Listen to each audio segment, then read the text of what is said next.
Oke, Assalamualaikum warahmatullahi wabarakatuh. Kali ini kita akan bahas bagaimana sih caranya ketika kita membeli motor bekas yang berkualitas. Nah, kali ini saya Rityo Papikri akan membahas dan akan memberitahu kepada teman-teman semua bagaimana caranya ketika kita membeli motor bekas agar kita tidak rugi. Nah, ada beberapa poin yang harus saya jelaskan. Yang pertama, ketika kita akan membeli motor bekas, yang pertama kita harus perhatikan yaitu kita mengecek dulu foto detail dari sebuah motor tersebut. Nah, ketika kita sudah mengecek foto detailnya, lalu kita menghubungi orang yang mempunyai motor tersebut. Nah, dengan mempertanyakan bagaimana minusnya, kelengkapannya, surat-suratnya, pajaknya, dan lain sebagainya. Dan juga ketika kita menelpon, kita mempertanyakan bagaimana harga yang akan diberikan. Nah, setelah itu langkah yang selanjutnya yaitu kita langsung saja meluncur ke lokasi untuk mengecek kondisi detail keadaan motor tersebut. Nah, poin yang pertama yang harus kita utamakan ketika kita mengecek kendaraan tersebut, yang pertama yaitu kita harus membuka tutup oli yang bagian atasnya. Nah, sebelum kita menyalakan mesin, mengecek yang lain, kita yang langkah pertama itu harus membuka tutup mesin yang atasnya dulu. Ketika sudah dibuka tutup mesin yang atasnya, kita colok menggunakan benda yang panjang, obeng ataupun apapun. Kita lihat olinya masih ada atau tidak, karena tiap motor itu berbeda-beda ukuran, ada yang 800 mili dan juga ada yang 1 liter gitu ya. Nah, biasanya kalau yang 800 mili, kalau dari obeng itu biasanya segini ukurannya gitu ya. Nah, kita lihat juga ukuran olinya kental atau cair, karena tekstur dari oli motor tersebut yaitu cair. Nah, ketika tekstur dari oli tersebut kental, kita harus hati-hati. Karena apa?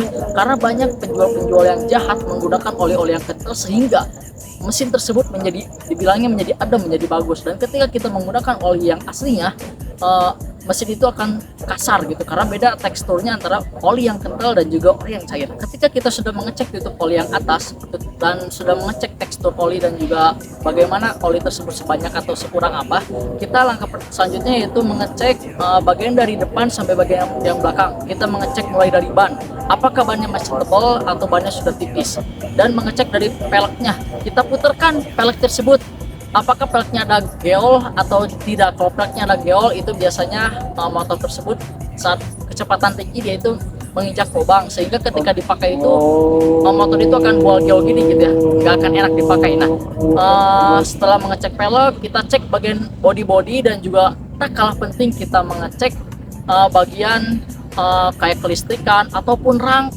nomor rangka dan juga nomor mesin. Nah, nomor rangka dan nomor mesin ini sangat penting kita cek, karena banyak sekali sekarang penipuan-penipuan yang menggunakan nomor rangka yang sudah dilas, nomor mesin yang sudah dilas. Nah, kita harus tahu di bagian sananya.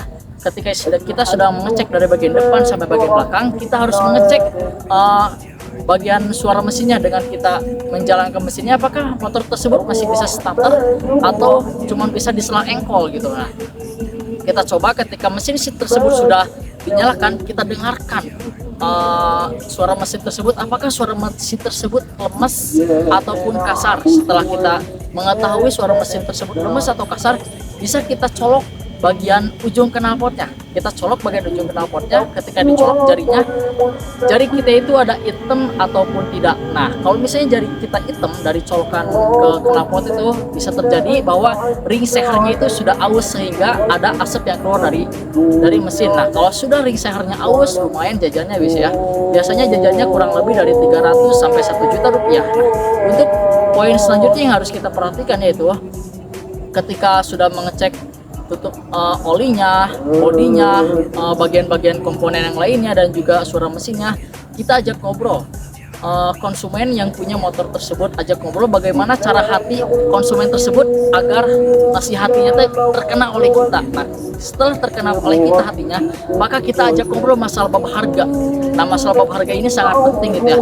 Nah, ketika kita tadi sudah mengecek poin-poin dari mulai ngecek A sampai Z, nah kita kalkulasikan Nah, minusnya apa saja, hitungkan apa yang harus diganti, hitungkan berapa biaya servisnya, dan kita nego harganya gitu ya. Nah, ketika kita sudah nego harga dan harganya sudah cocok, maka motor tersebut sudah jadi milik kita. Nah, begitu saja mungkin poin-poin cara-cara trik kita membeli motor bekas yang berkualitas agar kita tidak rugi. Sekian mungkin penjelasan dari saya, Rifki Opa Fikri.